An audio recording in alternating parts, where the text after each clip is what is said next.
Hey everybody, I'm Howard, and this is Otter's Retirement Corner. Now, about an hour and a half ago, I put out a video titled, How Much Do I Need to Retire? And it was a horrible video. I really screwed up. I tried to take a very simplistic path, and I put out some very confusing numbers, and a question or two that was in the comments to it made it very clear to me, what the hell am I doing? It's far more complicated than I tried to make it, and I didn't explain it well. So let me give another shot at it, okay? For those of you who saw it, I'm sorry. Watch this one. All right. So the whole point is, some people had asked me, how do I know financially when I'm ready to retire? In other words, how do I know when I have enough money? And the simple answer is, you don't know. You have to guess. And there's some simple logical steps you need to take, but they're not easy. So they're simple, but difficult, all right? Follow me here. So the first thing you have to do is calculate your expenses, all right? That should be something you're already doing if you're not in retirement. As you get 2 or 3 years out, you should have a really good idea about what you're spending. You should be able to know what you spend on food, or your car, or your insurance, all those things. If you don't have that information, get it now. It's the only way you're going to know when you have enough money. Calculate what it's going to cost you. You're going to need 2 more cars before you die. So, $60,000, $70,000, break that into a monthly amount and, put that in your budget. A lot of this is going to be guessing. Be conservative and make a guess, but have a number, all right? It's a wild-ass guess, but have a number. Second, how long are you going to be in retirement? So in essence, you're guessing, how long am I going to live? If you're going to retire at 65 and you figure 20 years is enough, my relatives very rarely live past 80. But again, be conservative. If you think you're going to live 20 years, do 22 or 25 years, something like that. So answer that question. Then your portfolio allocation, and we'll get into this a little bit more. Depending upon how you set up your portfolio allocation, will change the amount you can spend or withdraw in retirement and the amount you need to get that spending amount you want in retirement. The other thing is, what other income do you have? Social Security, pension, passive income from home rentals, or, whatever it is, that's something you're going to need to know, and you're going to calculate into there.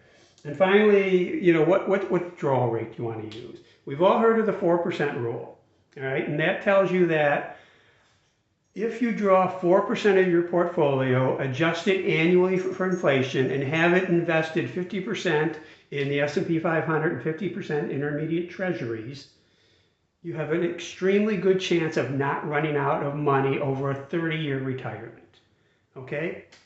So that goes back to how long and your withdrawal rate. And these are numbers you can play around with. And I tried to give dollar amounts before, but that was pretty stupid. So here's what I'm going to do now. So let's say you need $60,000 a year in retirement. And don't worry about inflation, because inflation is sort of built into the numbers. So don't, say, okay, I need 60,000 now. 20 years from now, I'm going to need 120,000. Don't worry about that. It's kind of built into the spending rate and the amount you need, and the methodology we use to come to these numbers. So let's say Social Security, plus whatever other income you have, covers half of that. So you need 30,000 a year. Okay. What do I do now? So here's some examples. And what I do is I go into a software that's free called Portfolio Visualizer. And what this does is run Monte Carlo analyses about what different portfolios in the past have done.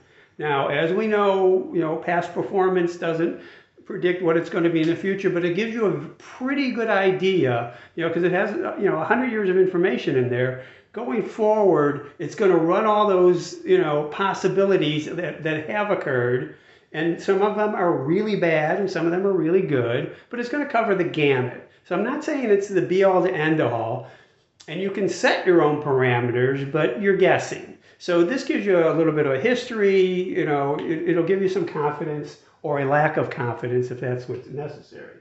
So I'm using as a a $750,000 portfolio. Apologize for that.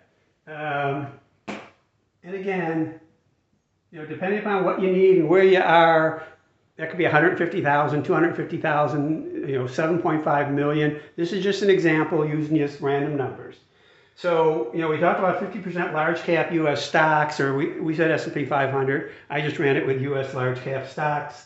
That's one of the choices in Portfolio Visualizer. And then the 50% intermediate term Treasury bond funds.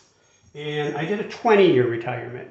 Now, I could run this with any number of years, 0 to 50, whatever number you want. And using the 4% rule, in other words, withdrawing 4% a year off of that portfolio, 4% of 750,000 is your 30,000. There was a 99.3% chance that you would be successful in retirement. Using 5%, it's not a rule, but I'm going from 4 to 5, you have a 94.3% chance of being successful. So using this software, you get a good idea of, okay, I think I can spend 5%. I think I'm only going to last, 20 years in retirement. Maybe I'm going to retire at 70, and 90 is kind of a long shot for me. Or even if I retire at 65, 85 is a long shot. So I'm comfortable with a 5% at 20 years. 94.3% chance is pretty good. If you're not totally comfortable with that, work another year. Save $800,000. But the point being, know your answers to these questions, and you can get this. And I'm not asking you to go to Portfolio Visualizer, although it'd be a good idea for you to learn how to do that. But in the comments, if you'd like, give me your scenarios. I will run it in Portfolio Visualizer. Tell me what allocations you want. U.S. stocks, what percentage international stocks, Treasury bonds, U.S. bonds, cash. I tend to leave out cash because I put cash aside first, 2 or 3 years worth, and then I figure out what my allocation is based upon my remaining money. I need a little less that way, but cash, not a great investment over the long term, regardless of where interest rates are. So, know these 5 things. Give me numbers if you want. I'll run them. Tell me what you think about this in the comments. Again, I apologize for the last video. This is a little bit more complicated, and it doesn't give you the number you want. We can sort of back into that number if you want. I could tinker with it, trial and error. I'm not going to do hundreds of these, but if you want to give me examples, or if you want to go into Portfolio Visualizer, I can show you the steps where to get to the matrix you fill in, and you say, here's how much my portfolio is, here's how much I want to spend, and if your success rate is, 99%, and you think, okay, I'm happy with 80, we can lower the amount of money you have, and, maybe you get 85% and you're happy with $600,000. And then the question is, from what you have now, how do you get to $600,000 in the 3 years later you're going to retire, or 5 years?